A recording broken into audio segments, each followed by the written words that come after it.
the Tennessee Titans have found their next head coach, Brian Callahan. He was one of the 3 candidates that I had wanted, and I will tell you why this is a great hire and how this will change the Tennessee Titans' identity going forward.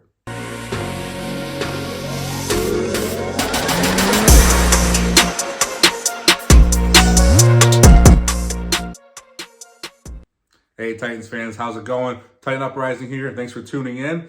I love the uptick in subscribers I've been getting recently. Keep them coming. My goal is to get to 500. The sooner we can make that happen, the better. Then we're going to go up from there. Love the guys that have been with me since day one. Please continue to like, share, comment. I comment on everything. I always will. Stay with me. Stick with me. Also, I will be doing videos all off season long. I'm here, guys. I'm here. So let's dive into the new head coach, Brian Callahan. I love it. I love it. I really do. Now, Brian Callahan was the offensive coordinator for the Cincinnati Bengals over the past 5 seasons. And he was one of the top candidates this offseason to become a head coach. He was the first candidate the Titans actually requested for an initial interview. And then he was also the first candidate to receive a second interview with the Titans as well. He also had second interviews set up with the Falcons and the Panthers, but man, Amy Adams-Strunk and Rand Carthon, they made sure not to let this guy leave without getting a deal done. Something I read today that was kind of cool and I wanted to share with you guys. The weather actually caused Callahan's flight to Nashville to be canceled. And he could have drove, which might have been like 4 to 5 hours or so to Nashville. But Amy Adams decided to send her private plane to pick him up. I mean, there's some commitment right there, guys. I love it. It's obvious the Titans wanted this guy, and this was their guy from the get-go.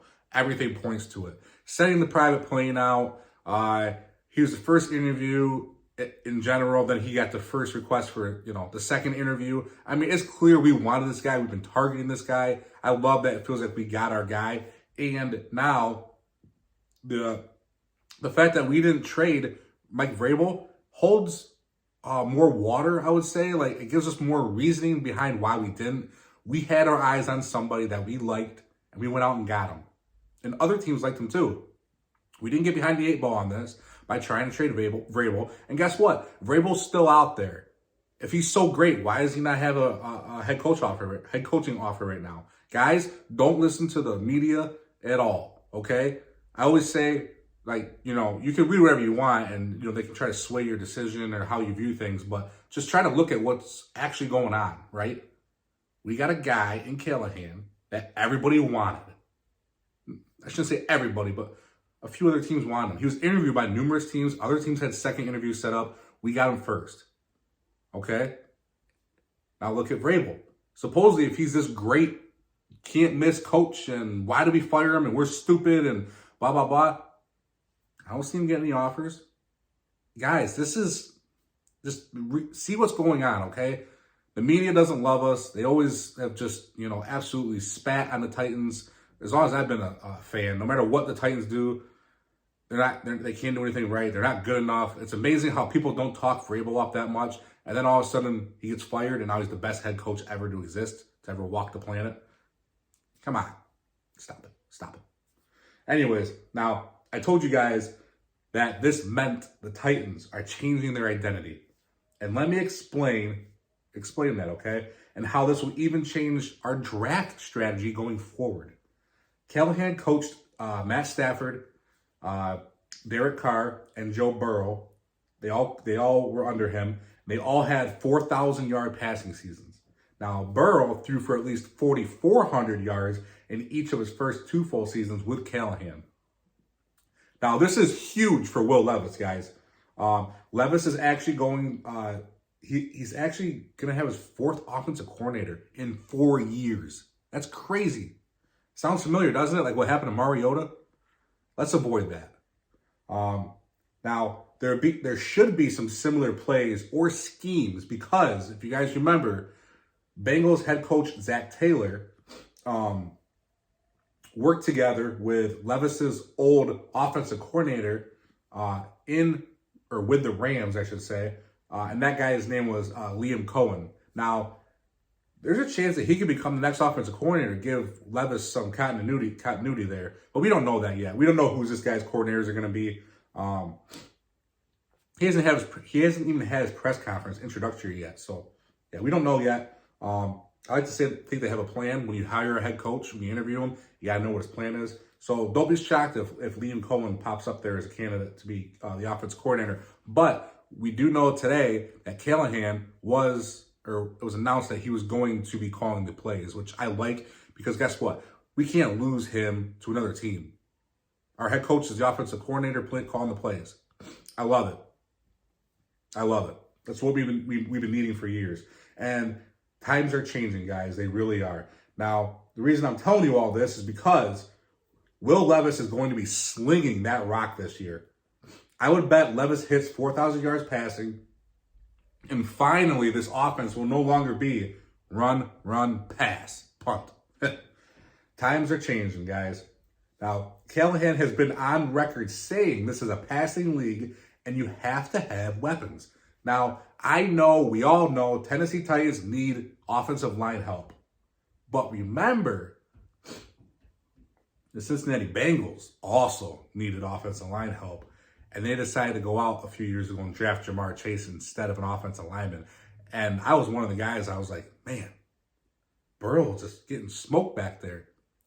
I think if you had to do it all over again, you're drafting Jamar Chase again. I would. Now, there's a chance we do the same thing. We're going to put weapons out there. There's a chance we go with someone like Malik Neighbors in the draft now, who, by the way, also is an LSU wide receiver, just like Jamar Chase. And we just load Levis up with weapons. Times are changing. I love it. We're not predictable anymore, I feel like, with what we're going to do, because I think we all knew under J-Rob, for instance, he's going to draft an injured player and try and strike gold on it. That didn't always work all the way. Or take a risk on a player. It didn't always work. Or we'd watch a guy in an interview or in college or whatever, like, that's a Vrabel guy. We had the Titans pegged for what they were under the regime that, is no longer there. We have a different regime now. Things are changing. Times are changing, and I love it. Now, I did say in my last video that Callahan could pull some talent and some coaching with him to Tennessee. His dad, Bill Callahan, is a hell of an offensive line coach for the Cleveland Browns right now. But they just fired their offensive staff. But they kept him, which, lets you know what they think of the guy. They must really like him. He's considered one of the best offensive line coaches, offensive assistants even, in the entire league.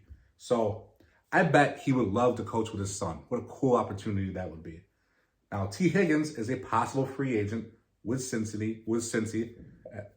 And I would love for this guy to go there. And I would imagine he would love to play for Callahan. And that would be huge for us.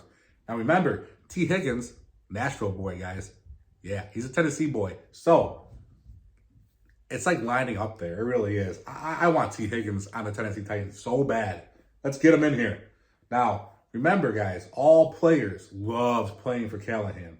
Everywhere he's ever been, and even Peyton Manning said this guy will be special and he'll be a great coach one day. High endorsements there. Peyton Manning also said that it looked like Will Levis was made in a lab. So, hey, another one there. Peyton Manning's liking our team, or liking our quarterback, liking our new head coach. I'll take it from one of the GOATs that beat the Titans up for a long time, unfortunately. Now, T. Higgins is not the only free agent with Cincinnati here, guys. Tyler Boyd is also a free agent wide receiver with Cincy, and there is no way they can keep Chase, Higgins, and Boyd. One of those guys is going, and if I were to place a bet, whatever guy does not stay in Cincinnati is coming to the Tennessee Titans to play for Callahan. Book it. Now, Jonah Williams is also a potential free agent who I think will, because they signed Orlando Brown Jr. last year to play left tackle, and I don't see Jonah Williams wanting to go back there because they basically told Jonah Williams, don't stay on the team or go to right tackle. Okay, he was your left tackle. He's not happy. He's going to get out of there. He's not signing with them, and he played pretty well last year. And he would probably be a right tackle for us. And, maybe we put him back to left. We don't know. he could definitely be an upgrade over both positions on Titans offensive line. That's for sure. Now, there are more free agent possibilities with the Bengals, but these are the guys who would upgrade our offense instantaneously. And let's face it, our offense needs new blood. It really does. I would take any of these guys. I'd take all of these guys. Exciting times are ahead for us as a fan base. Times are changing. I've said it probably 7 times. I mean it, because we are going to be putting out an actual 21st century offense onto the field. And I am so happy. The Titans have fallen into this, I don't know, it's like the Titans' identity for forever, since I've been a fan, is pounding the rock, which I get it. You know, look at this. I have all these running backs. Titans draft great running backs. You know, we got Earl Campbell, Eddie George, Chris Johnson, and Derrick Henry. And now we have Tyjae Spears. And, you know, we're known for running backs. But, you know, running backs, the running game will do you well in the playoffs. It really will. But you need to be able to take the top off the defense. You need to be able to throw. You need to be able to plan games and do new game plans and scrap stuff. And I think I said in my last video that Callahan was known to absolutely scrap a playbook and absolutely scrap a run game and just start over. Now, something that I like that he did with Joe Burrow is he incorporated a lot of the LSU plays into the playbook for his rookie season. Now, he might do some of that with Kentucky. That's why I said Cohen, it's a possibility that he brings Cohen in to help out Levis. This guy's smart. He's going to do well by us. I am confident in him. I did a poll earlier today. Seems like the majority of you guys are as well. I'm happy. Now let's just wait to see who the offensive and defensive coordinators are. And we can't forget the crappy special teams for the Tennessee Titans. And guess what, guys? One of the things that has me the most excited is he could have picked another team. He could have picked the Falcons, the Panthers. The Panthers just had Bryce Young, #1 pick last year. He decided to sign with the Titans. That also gets me juiced up, happy. I'm excited because he chose us also. I love it. I love it. Guys, let me know what you think down below. And as I said before the video, we will be doing this all off season. I'll be posting videos. I'll be doing mock drafts here pretty soon. I love draft time, buddy. I love it. I do. It's an exciting time. I love doing mock drafts now too. I get into it. But hey, stick with me. We'll be doing this all off season. And as always, tighten up.